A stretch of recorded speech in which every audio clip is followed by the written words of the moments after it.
Good Wednesday, everyone, and welcome into today's daily Bible reading for September the 21st. Today we are reading together from Revelation chapter 8.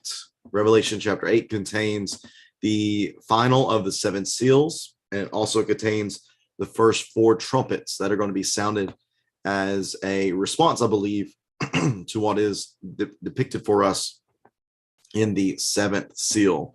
So let's go ahead and get the text up on the screen for us and remind ourselves of a few of the important details that we want to keep in mind as we're going through this particular reading of the Revelation.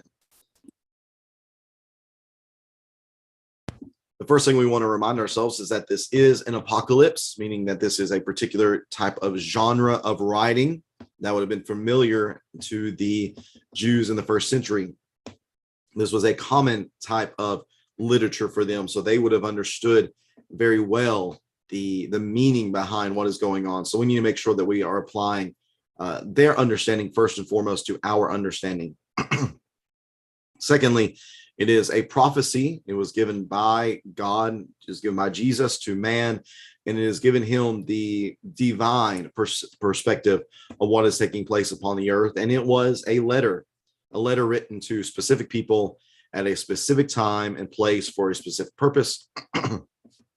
So again, that simply reminds us that we need to make sure that we are using this text responsibly and that we are not trying to read our own modern interpretation into it, but we need to understand it from their perspective first and foremost.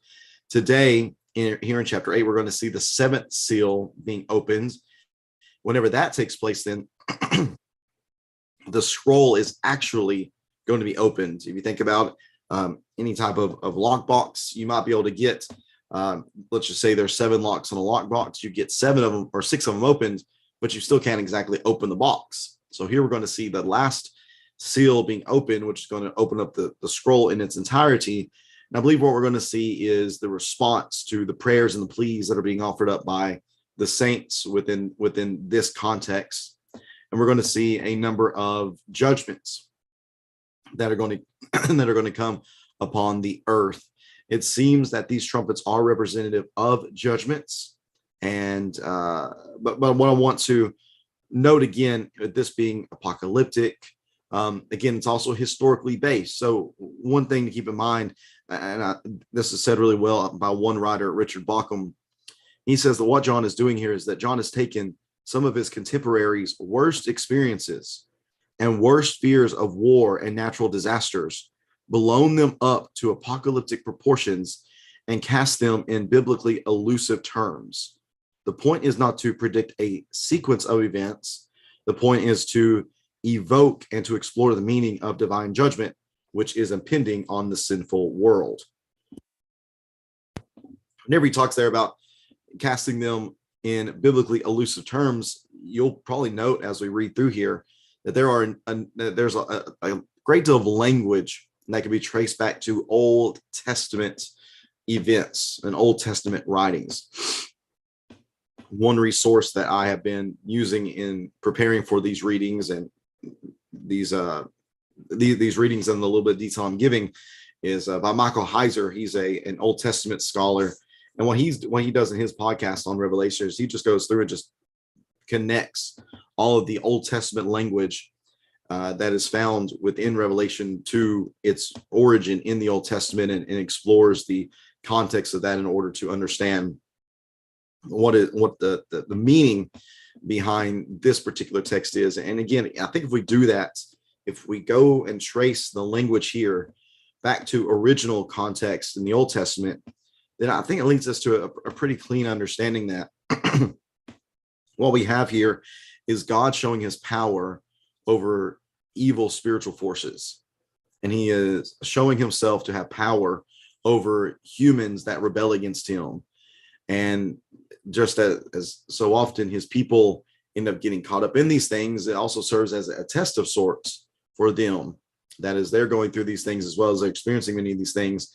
Their faith is tested, and they will be tried by fire, in a sense, you might say, and they remain faithful through it. And also there's been promises previous that God would bless them as they persevered through the difficulties that they are facing. So with all that being said, let's go ahead and read here in Revelation chapter 8. Revelation chapter 8, verse number 1. When he, being the Lamb, the one worthy to open up the scroll, Jesus, the Christ, when he opened the seventh seal, there was silence in heaven for about half an hour. Then I saw the seven angels who stand in the presence of God. Seven trumpets were given to them. Another angel with a golden incense burner came and stood at the altar. He was given a large amount of incense to offer with the prayers of all the saints on the golden altar in front of the throne. The smoke of the incense with the prayers of the saints went up in the presence of God from the angel's hands. The angel took the incense burner, filled it with fire from the altar, and hurled it to the earth. There were peals of thunder, rumblings, flashes of lightning, and an earthquake. And the seven angels who had seven trumpets prepared to blow them. The first angel blew his trumpet, and hell and fire mixed with blood were hurled to the earth. So a third of the earth was burned up, and a third of the trees were burned up, and all the green grass was burned up. The second angel blew his trumpet, and something like a great mountain ablaze with fire was hurled into the sea. So a third of the sea became blood, a third of the living creatures in the sea died, and a third of the ships were destroyed. The third angel blew his trumpet, and a great star, blazing like a torch, fell from heaven. It fell on a third of the rivers and springs of water. The name of the star is Wormwood. And a third of the waters became wormwood. So many of the people died from the waters because they had been made bitter. The fourth angel blew his trumpet, and the third of the sun was struck, a third of the moon, and a third of the stars, so that a third of them were darkened. A third of the day was without light, and also a third of the night. I looked and heard an eagle flying overhead, crying out in a loud voice, "Woe, woe, woe to those who live on the earth, because of the remaining trumpet blast that the three angels are about to sound." And that is Revelation chapter 8.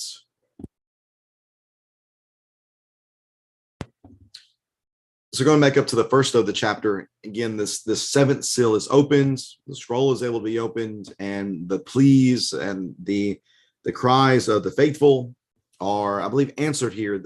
The fact that it is mentioned that the incense as offered is the prayer of the saints, and that then that is taken and thrown there. It seems to me, at least, to be that what is about to come is a response to that. And what the response is it's a judgment by God. Then this spans from chapters 8 through chapter 11. So it's chapter 8, 9, 10, 11 all contain these trumpets with some more detail in between. The first four here are pretty quick together, which is similar to the first four seals that are mentioned in chapters 6 and 7, I believe. Chapter 6. Chapter 6 contains the first four all kind of go together.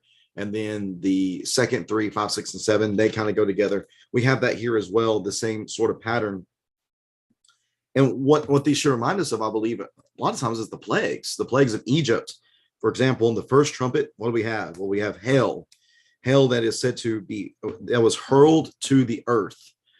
Hurled to the earth, that gives me the idea then that this is certainly something that is originating in heaven, that this is a decree from heaven coming upon the earth.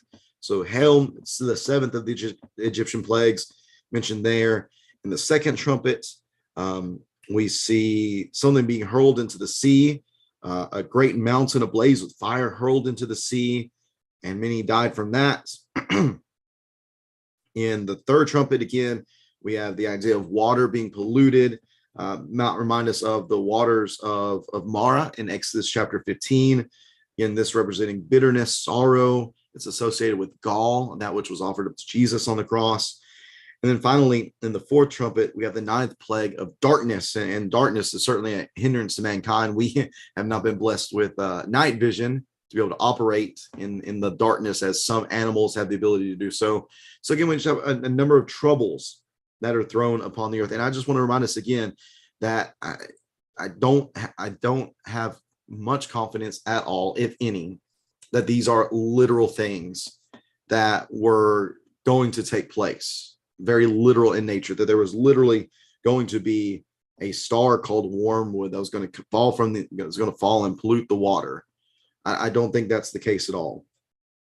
Again, I think what John is doing, and what Bauckham mentions, is that he is using bad things that they would have been familiar with, not just from a historically biblical perspective or a biblically historical perspective, but also just from issues that had gone on within them. I was doing a bit of reading, and it talked about how there had been a number of these type of tragedies that had taken place recently. One particular thing would have been a volcano that had caused a tremendous amount of damage whenever it erupted. That would have happened about 79. So if you're taking this at a later date, the Revelation, then that would have been something they would have been familiar with, that type of disaster. So these images that are given by John would have really made an impact upon the minds of those who are reading this. So they're reading this as judgment. They're reading this as hours of testing. And the question is, well, are we going to be able to stand during this? And is God going to be with us? Is God taking care of the evil that is in this world? And I certainly think that is so. Now, unfortunately, have there at the end the fact that there's going to be even greater woes coming because of the remaining three trumpets. And we're going to get to the fifth one tomorrow in chapter 9. And then the fifth and sixth ones in chapter 9 tomorrow. Chapter 10 is going to talk, going to be a little bit of an interlude. And then about halfway through chapter 11, we'll see the seventh trumpet. So we'll continue to look at that beginning tomorrow. But as far as the takeaway goes for me from this text, it is the reality that God does hear. He hears the pleas of his people. He hears the pleas of his people. And he's going to respond to the pleas of his people. The pleas are concerning the evil that's in the world and the oppression of which they are suffering. And guess what? God's going to take care of his people in that regard. He is going to punish the wicked. He is going to bring them to justice.